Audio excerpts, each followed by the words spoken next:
the world will never adapt. Stairs will be there. No, there's nothing you can do about it. Of course, the government can do something about it. Of course, the architects can do something about it. But do they really? It doesn't affect them until it affects them. When you learn about disability, space is such an important thing. You get. So you'll find like there's no special toilet. So a person in a wheelchair, what will they do? And every time I'd look at adverts, I'm like, are you telling me a person with disability can't do this? Like, is this the standard of what beauty should be? But it's where also disability is very diverse. And if you're in crutches, you're not really disabled. Disability is a wheelchair. Like, you have to be in I think there's a percentage of disability. So I think in this case, you're saying that you feel that...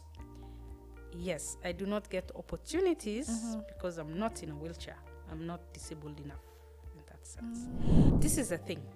As a person with disability, most people, even with their families, are not that educated. It's like, let the other kids first study and then you. So with Safaricom is where we have D&I department, diversity and inclusion, and it's everything. But also it's where if you know someone with disability, you share their CV. So their recruitment is a bit different. I realize when people see disability, they want sad. I always tell them, but I really do not have a sad story. As a person with disability, I do not have a sad story. While doing research for this episode, I realized that a lot of humanity, myself included, do not know enough about polio. In this episode of the Unseen Life Experience podcast, we're going to demystify the disease. We have the great honor of interviewing a remarkable individual, Sauda Bashir, who is a polio survivor. In this episode, we will also look at inclusivity initiatives in the workplace. Let's get to it. Hi, Sauda. Hi. Welcome. Thank you. I know Sauda from university. We were in the same course, actually, Yes. and you were about 1 or 2 years ahead of me, right? Yes, Right. yes. So could you please introduce yourself? Yes, so I'm Sauda Bashir. I am a customer care service. I'm in customer care service. I'm also a farmer and a polio, I think, survivor is the word? Yes. Is that how you would term it? Polio I'm not survivor. sure. Okay. I think because I never really say much about it, Yeah. probably. So, yeah, it's just when people ask me, what happened? I'm like, Yeah. polio. Yeah. Let's actually talk about that because I remember seeing you in school, but I never asked you to your face what happened. Yes. And I think that's what it always is. It's like you look, you stare, some people stare, and then you try and find out what happened. Yes. So if we were making friends for the first time, would you want me to ask? I would love someone to ask. I think it's a deal. It breaks the ice so that, because I can see it, I can tell that you want to find out what it is. And also most people's assumption is it was an accident. Okay. Yeah, so the minute I say polio, they're like, huh? Polio still exists? I was like, yeah, it does. So, but for me, but also again, I came to realize different disability, different people, some wouldn't want. Yeah. But personally, I'm a very open, free person. Yeah. So I would prefer if someone just asked me. Okay. Yeah. So because we're currently shooting the video for this episode, but there are people who are listening to the audio version. So could you describe how you look or, yeah. I'm beautiful. Very. So I'll say my disability, the polio affects muscles. So it affected from my hip downwards. So what that means is I can't move my legs by myself the way you would stretch or, fold it. I can't be able to do that. But my upper body, I'm good.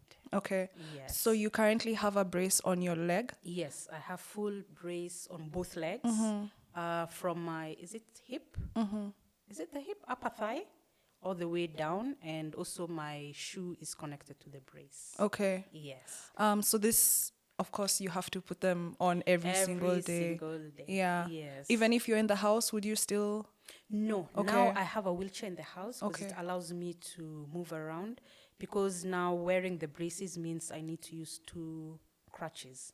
So carrying things or just doing my own things will be pretty impossible if I was to not have a wheelchair in the house. But the funny thing is, growing up, I actually used to not use a wheelchair in the house. Mm-hmm. Yes, my mom would make me do things with my crutches. So yeah, Okay. yeah. Could you tell us now a bit about your story, from where you were born, when you contracted polio? Yeah.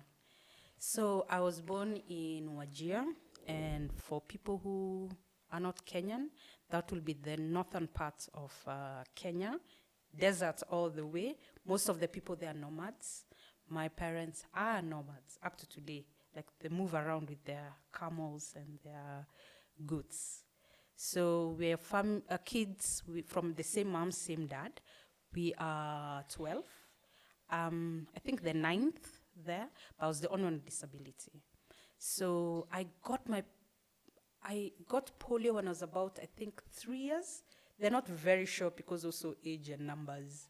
For nomads, most of them are not educated, so it will be hard to tell the exact time. But it was about 3 years because I was already walking. So I'm guessing by 3 years it should be. So one of my brothers says, he used to go to school. So he says, like, up to today we are favorites. I know you shouldn't say about siblings, but he's my favorite. So he said one time, like, I always, when he's going to school, I would follow him until to a certain point. And then when he's coming back from school, I'll still wait for him, you know. So one time he's coming from school and he's not seeing me and anything. So that's when he found out that I was really sick. I had a very high fever. And by the time they were taking me to hospital, it was too late. So which means I never got the vaccine. Okay. The polio vaccine. Yes. So I can't remember this other part because I was pretty young, but I know the next part where I remember is being in Wajir town in a rehabilitation center with other about, because I end up being adopted, which you can discuss afterwards. And we were about kids, we were like 150 kids with all types of disability. So that's the part now I remember. I don't remember getting sick. I don't remember all the other part as a kid. I don't remember at all. Yes. And at what age were you adopted? I was adopted, I was around, I think, 6, 7. And were you adopted along with your other siblings? No. Okay. So now I'm in a rehabilitation center with other kids. So now my adopted mom came to Wajir, to that rehabilitation center, and CBM, Christopher Blind Mission. And so she used to, like, she was a physiotherapist and a teacher for the blind.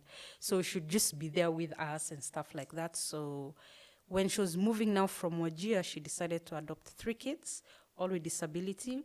We are all Somalis, all from Wajir, but totally different families. Wow. Yeah. And she was a teacher for the blind, so you grew up amongst other disabled and blind people, children? Yes, but not at home. Yeah. Though when we moved from Wajir, I don't know if they were friends or someone they used to be in the same organization.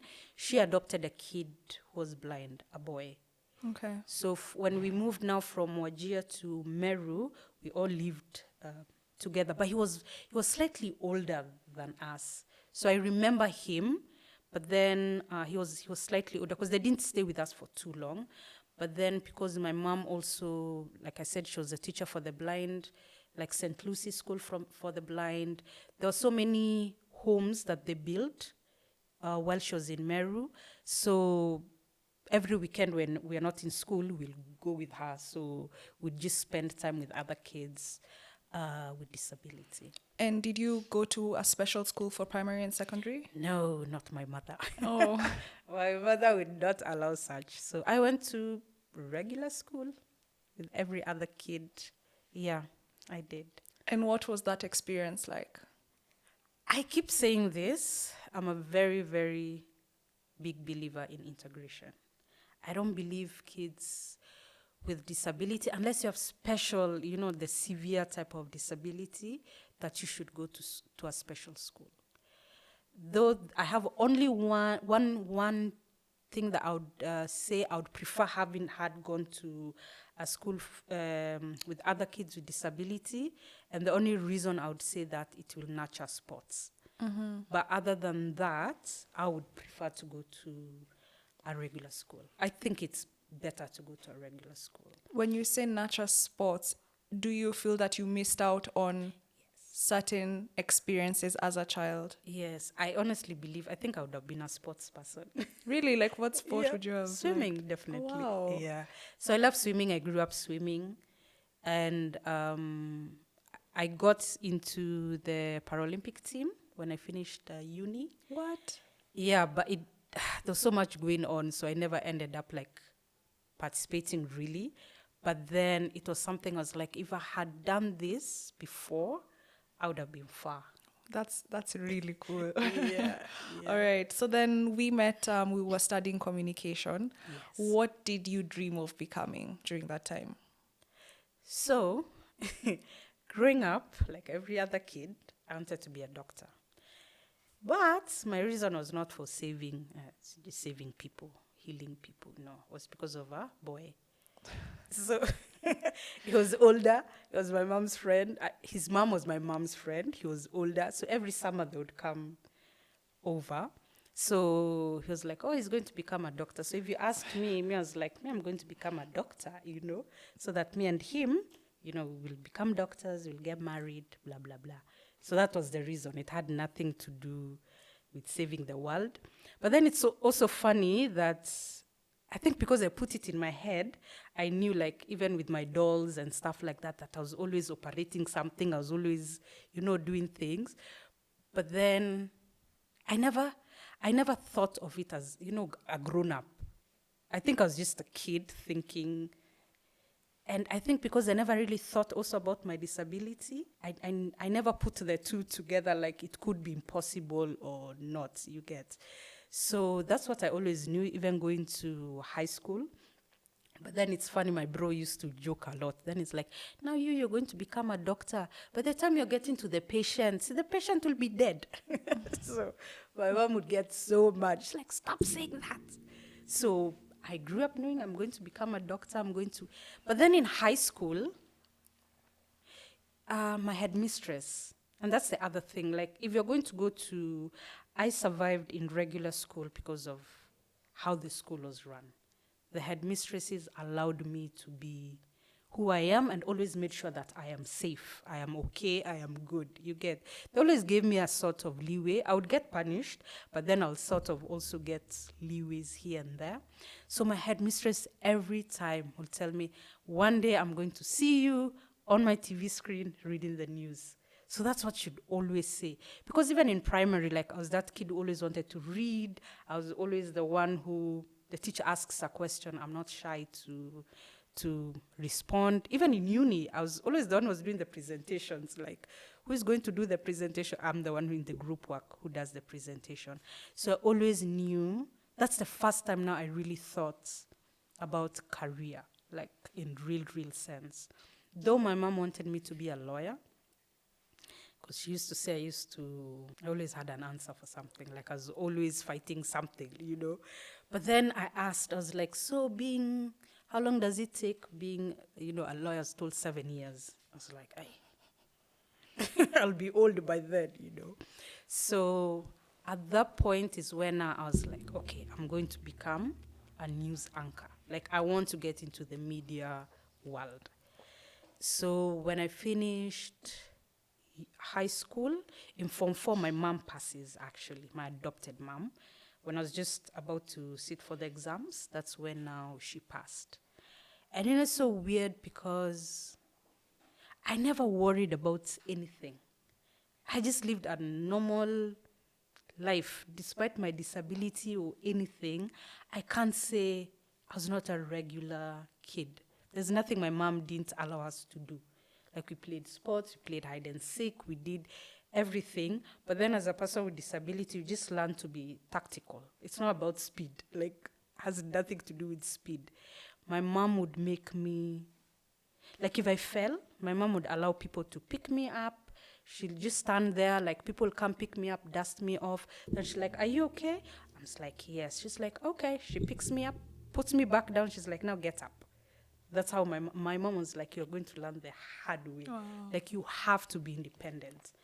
And I feel like it's like my mom was so tough on me. And I feel like God was just preparing me for the real world. Because, when you're a kid, you're always protected, because you're picked, you're dropped. You want this, you have a house help, you have a shamba, anything you want is just there with you, you get. But in the real world, nobody really cares, you get. And I learned a statement that says, as a person with disability, it's you who adapts to the world. The world will never adapt. Stairs will be there. No, there's nothing you can do about it. Of course, the government can do something about it. Of course, the architects can do something about it. But do they really? It doesn't affect them until it affects them, you get. So I had to learn to be completely independent. That's why with uni, there were stairs everywhere, and it never stopped me from going to class or to the studio yeah. Okay. Wow. So then, when you were doing mass communication, you wanted to become a news anchor. Yes, but I realized I wanted radio more than, everybody kept pushing me towards TV. But I realized I prefer being on radio because I find radio more free, probably, of what to speak about. And also, it's mysterious in its own way. Like, unless people know who you are, they don't see you at all. And every time I would say that, people is like, we never thought of you having low self-esteem. Because I say I don't want to be seen, you get. So people assume I have low self-esteem. It's privacy. It's just privacy. And it comes down to the fact, like, everywhere I go, everybody stares at me. So for once, can I just be where nobody notices my disability at all? Like, it has nothing to do with my disability. So radio is what I really, really wanted. And then what experience did you end up having after? Let me tell you. I never got to any of them at all. And this is two things I always say. Number one, I wish I had someone with disability. I knew someone with disability, probably in the media world, who would have like sort of guided me, because I feel like I didn't know anyone with disability, so I didn't push hard enough. I can't even say it's the media world that didn't allow me or didn't accept me or anything, but I didn't push hard enough because I was so scared of being rejected. I was like, everywhere I go, people judge me because of my disability. So I'm like, am I brave enough? Yeah. And the media world is not easy. Like, anytime anyone would come from internship, guys will tell you, my God, people are evil, people are this, people are this. So I'm thinking, me as a disabled person, will I really manage to do that? So I was trying to get into internship KTN, but then I now got another internship at LVCT, the Liverpool VCT, which deals with HIV. And they have different, I didn't know, like, they have different departments. So I went and did my internship there. And I don't know, it was just a change. Like, I was like, oh, I don't really need to be straight in the media world. I can be doing these other things. So I ended up learning a lot about HIV and all that.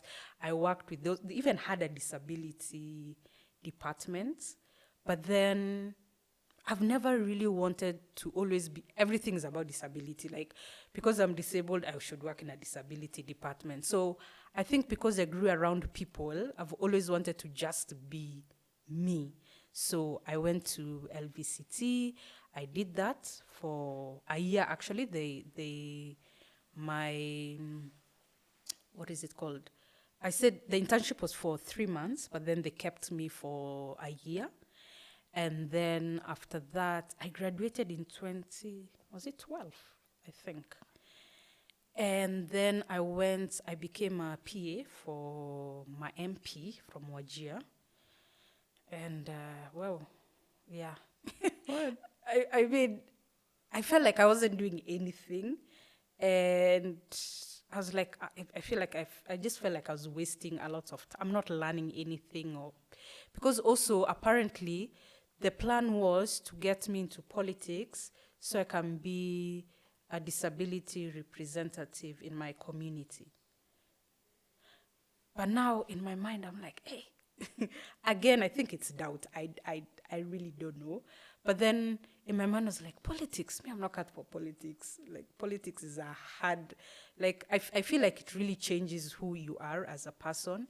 Number two, I was like, I don't even speak Somali. So how do I get into that? And then I'm so different. I don't wear bui. I don't know if it was all excuses. I don't know.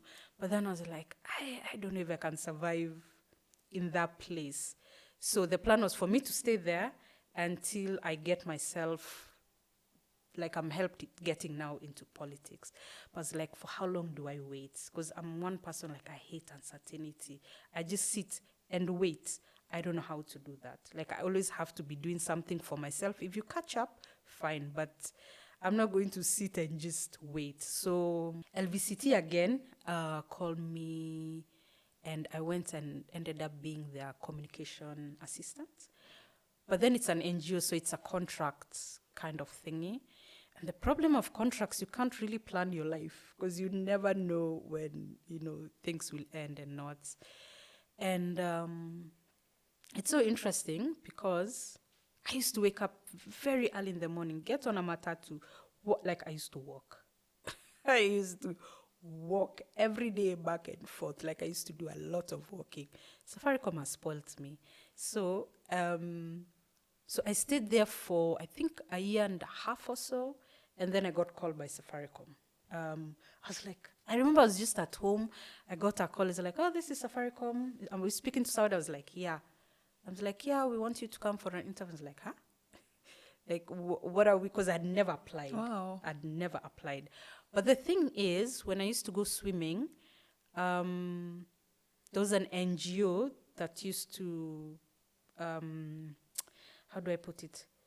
One of the things they used to do was sports. So on Saturdays at Nyayo Stadium, they'll come with kids with disability. They'll be trained how to swim. They'll be taught how to swim. But then me, I used to be like, I was okay. So I used to just hang out, with them.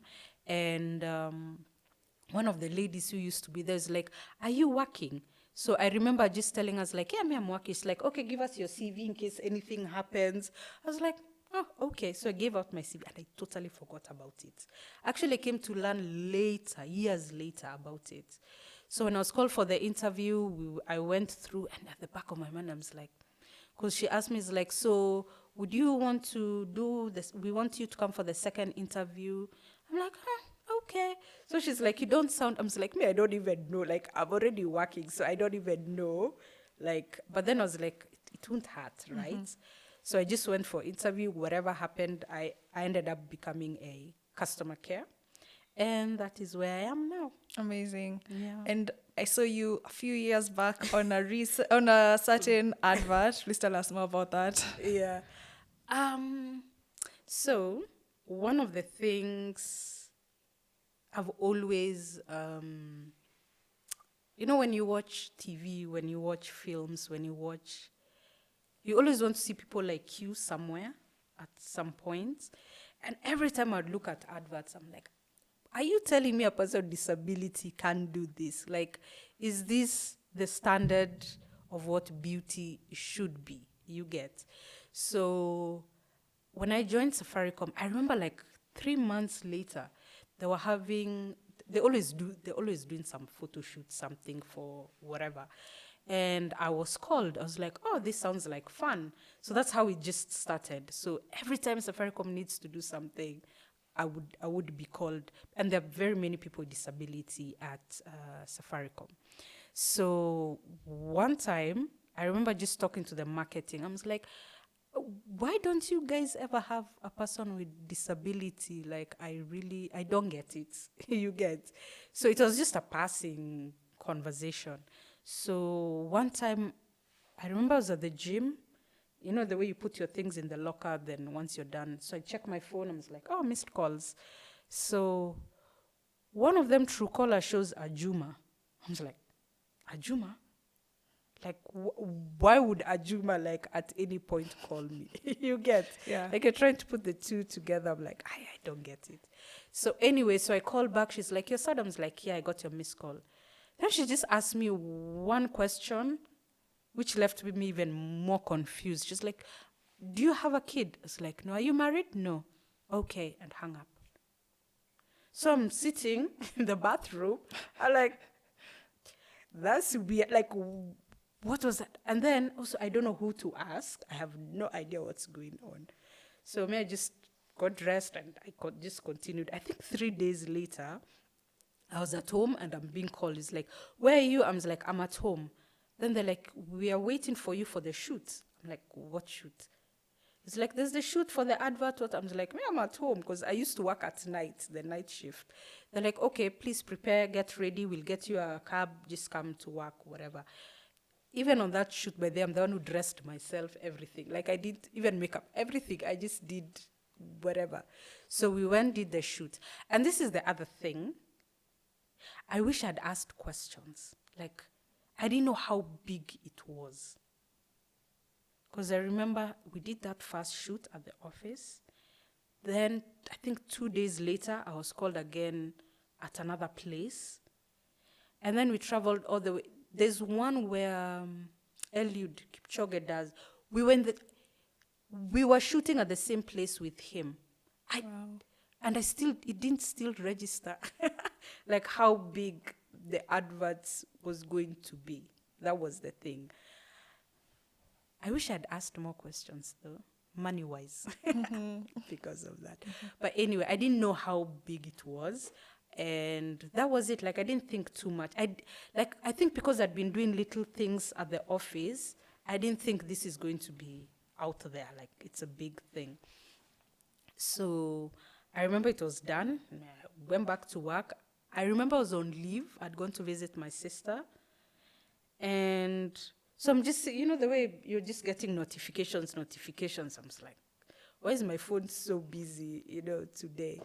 So that's when I'm seeing it's a whole billboard. I was like, it's a billboard. Then I realized also it's on a video, like news time, prime, whatever. My adopted mom, my late mom, should always insist, like, you have to try before you say you can't do. People always expect a sad story, but I don't think I have a sad story because of my disability. Getting a job at Safaricom, now I have my own place. Actually, I'm the one who could help you. I respond to queries on Twitter, Facebook, and on chat. One person will be savage, but the next person is going to be very nice. So you just learn how to work around it. For 18 years, we've been part of your story, through good times and hard times, never giving up and never giving in. Tukanawe Kila Wakati. I was like, oh my God, this is bigger than I really thought about. And for once, I was like, it's good to see someone with disability Exactly. out there. And that's when now it pushed me to really think about getting people with disability onto adverts. So I went for a conference. Was it a conference? I can't even remember. With the UN women. So, you meet other people with disability and other people who have interests in with disability. And I met a young lady who was there, and she's like, Sauda, me and you need to do something. I was like, what do you want us to do? She's like, and I think because as one of the speakers, I think she just picked what what I'm interested in. And that was one of the things, like just seeing people with disability on adverts, people with disability in movies, films, So she's like, we need to start something that would get people with disability, on adverts and stuff like that. So we started what was called Rare Beauty. And I remember when, like, even in fashion show, like, it was so hard. Let me tell you, trying to convince people why you need people with disability is such a hard, it's so hard. I don't get it. I really do not get it. And I came to just realize, because it doesn't affect them in any way, and also because, I mean, it's life. What am I getting from this at the end of it? It's very hard to convince people, like, why we need to see models on the runway. There should be people with disability as well. You know, the Western world is already doing it. So I remember I got a hookup with some guy, he's called JW.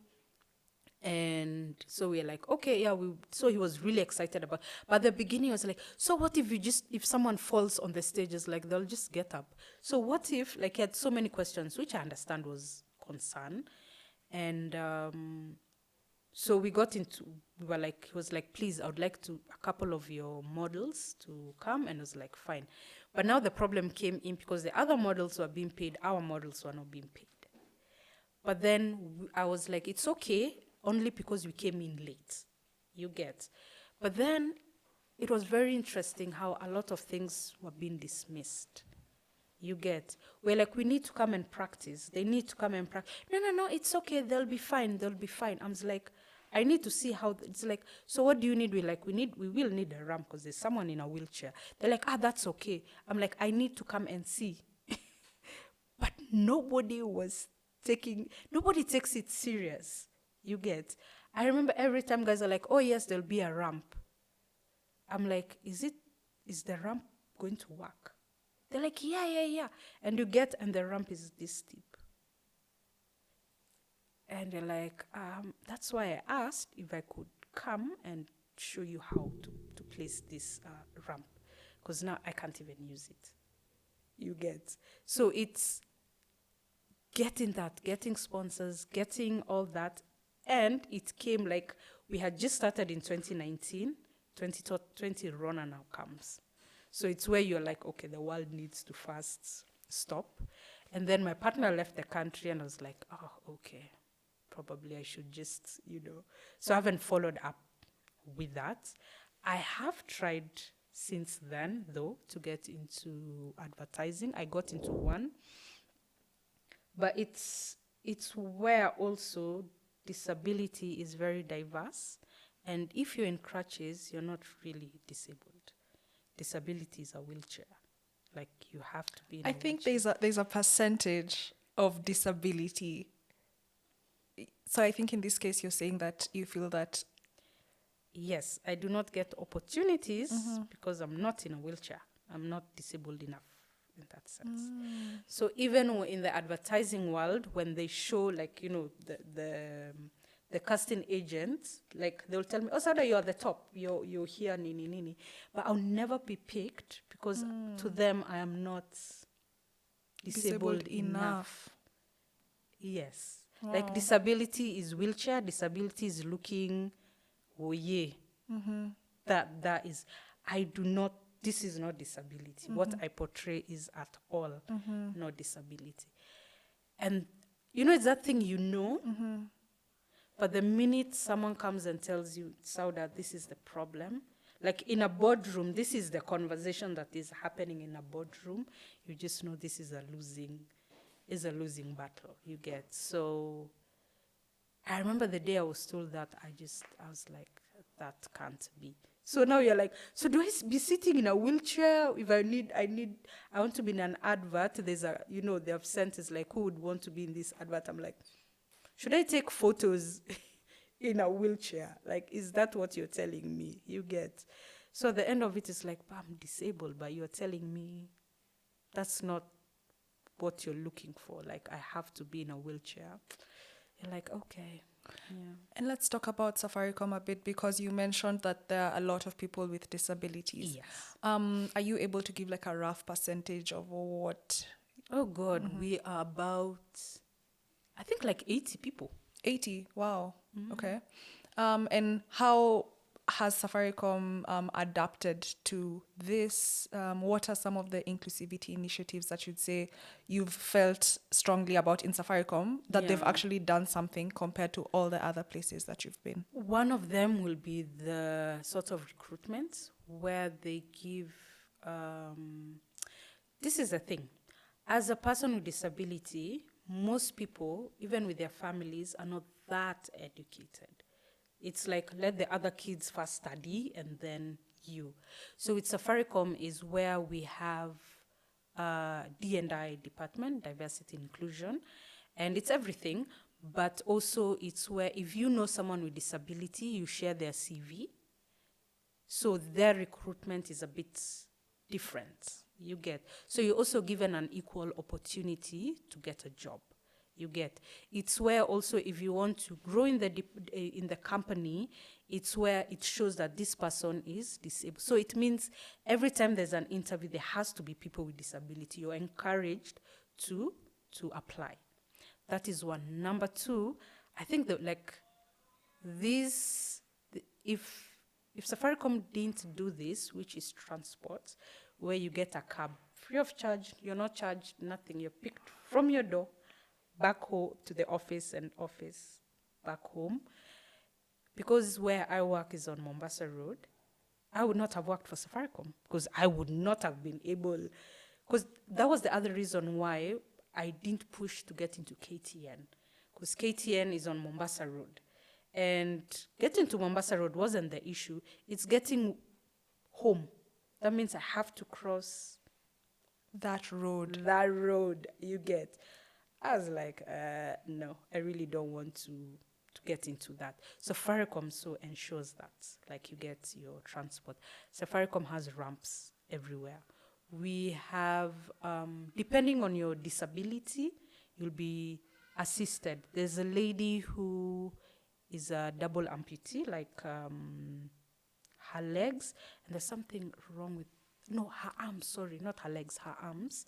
So her desk had to be made that it's low because she uses her legs to like type and stuff like that. She even got a personal assistant, which is paid by Safaricom. So the person will pick her up. She'll be picked from home. They'll come together. They will be together if she needs to go to the bathroom, if she needs to eat, whatever it is.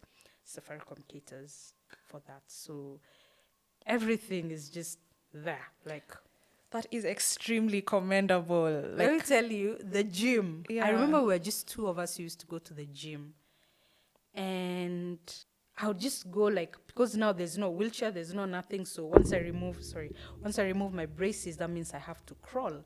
So I just crawl to the bathroom. So there's no stool, no nothing to sit, you get. And guys are like, are you okay? I'm like, yeah, I'm easy. Because again, you're not thinking, you could just ask your employer to get you something. And I think one of the managers, because a lot of guys used to go to the gym, they went and reported it or something. But then also in my mind, I was like, I'm not going to stop going to the gym because this is not working for me, you get. So one time I was just called. I was like, okay, we need a sit down, you and my other friend, she's called Stacy, the late Stacy. So we sat down. They're like, what do you need? This. The gym was shut down for it to be renovated. What? Yes. Like all the gyms that Safaricom has, stop, renovate. So we got our own. So they reduced the number of the bathrooms. And they gave us now our own, which has our own seat, the shower. So there's the shower, and that there's I don't know how to call it. Instead of a stool, because I need to sit on a stool. So there's this thing that is adjusted to the wall, so it becomes a seat, and you can just So you just take your time, shower, do your thing in that bathroom. It's all yours, privacy. Everything. That is amazing. Wow. I hope other HR professionals are taking notes. I imagine. And you're actually the first guest who has, from this podcast, who has had a disability for the longest time. Yes. I think most people, it was because of an accident or something. Yeah. So what is your view about people? Like, how do you notice a change in how people who get into disability later, their experiences? Oh my God, yes. And I'll say this, and that's why for me integration is very important. And I keep saying the reason why I feel that way is because you learn so much when you're together, like in school, you learn so much about each other. It's not always about the person without disability helping the person with disability. It's also the person without disability learning about the person with disability. So even if you became a manager or became a HR person, and you see a person with disability, it's not a surprise to you because you grew up around that, you get. So it's also where disability has been made to be like it's a bad thing. It's the end of the world. It's the saddest thing, you get. So someone who hasn't had a disability ends up even just hurting their leg and they have to be in a cast for like 3 months. It's like the world is going to end. They realize like, I can't do this, you get. Because it has been put in our minds like it's such a hard thing, it's such a bad thing. Like even when people see me, the first thing they want to do is just help me. They always assume I'm struggling. And I always tell them, I'm not struggling because this is my life. It's just that I'm doing it different from how you normally do it. So to you, it looks like it's very hard. I'm just like, but I've been doing it all my life, you get. I'm like, it's the same way you would walk from here to a certain place. You've done it so many times, so you know how it works. It's the same with me. So if there was integration, I feel like people who ended up getting into maybe an accident or something like that, it won't be too hard because you just feel like now the world is done, like, yeah.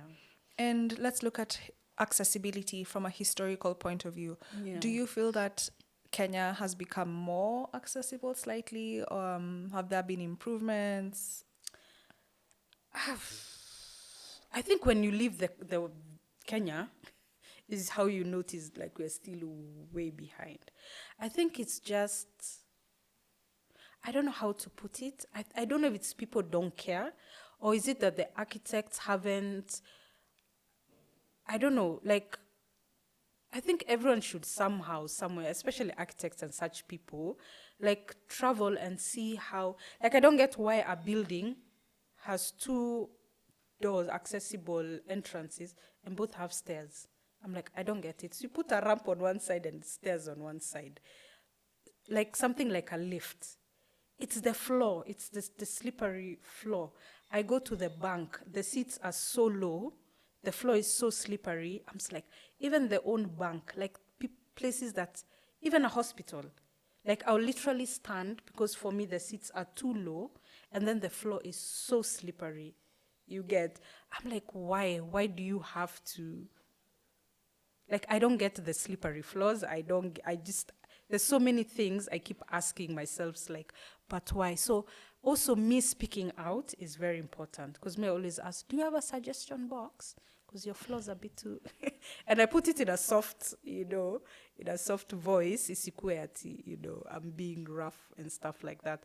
But I feel like, yes, we've improved, but at the same time, I don't know, I just feel like we're in the same place because even using a bus, I have to be carried onto a bus still. Like you go to a toilet, it's toilets, like, and I think I'm a bit better off because I'm in crutches. But when you learn about disability, space is such an important thing, you get. So you'll find like there's no special toilet. So a person in a wheelchair, what will they do? You get. At least I am able to at least sort of maneuver, you get. So if there are stairs, I always, if the railing is on the left side, then I'll be able to go up. Again, I could get someone to carry me. I hate being carried, but I could get someone to do that. But then you're imagining now someone in a wheelchair. There's the wheelchair itself, then there's the person itself.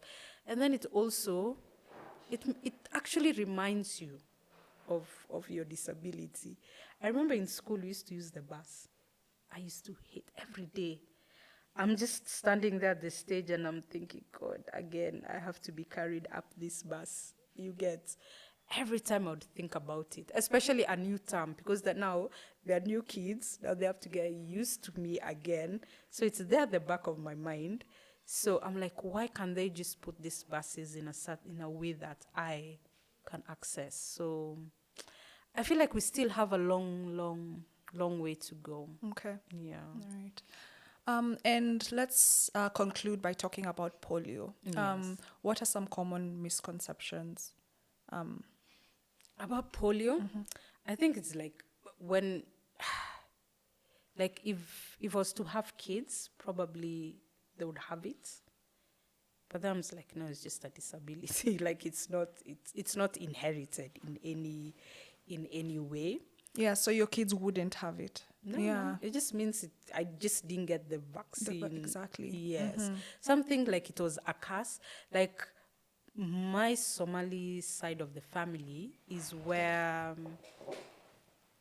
like if you ask, they'll be like, you know that African thing they say, uliangaliwa na macho mbaya. Yeah. Yes. You were looked at with an evil eye. Evil eye, yes. And I'm like, no, I just didn't get the vaccine, you get. So I think it's also where, like every time, I think there was this thing about, was it the church, Catholic, something that was happening about polio vaccine, it's doing things and stuff. And it's so funny, one time I was in the cab, and this, for some weird reason, this driver was just talking about it. I don't know if it was on the radio or something, that's why he picked the conversation. There's like, this vaccine, you know, we are being forced, mpaka they come to the home, they tell our kids to take this polio vaccine. He really ranted about it, you know. And I was trying to understand why he wouldn't. So I asked him, so your kids, you would not? He's like, no, I would not. Like, he was very adamant. You know, it will do this to them, it will do this to them. So after a while, I was like, you know, I had polio. I'm telling you, he was in shock. Of course. You get. And I'm like, I had polio, and my life is not easy. You might see me, you know, like this, but it's not easy.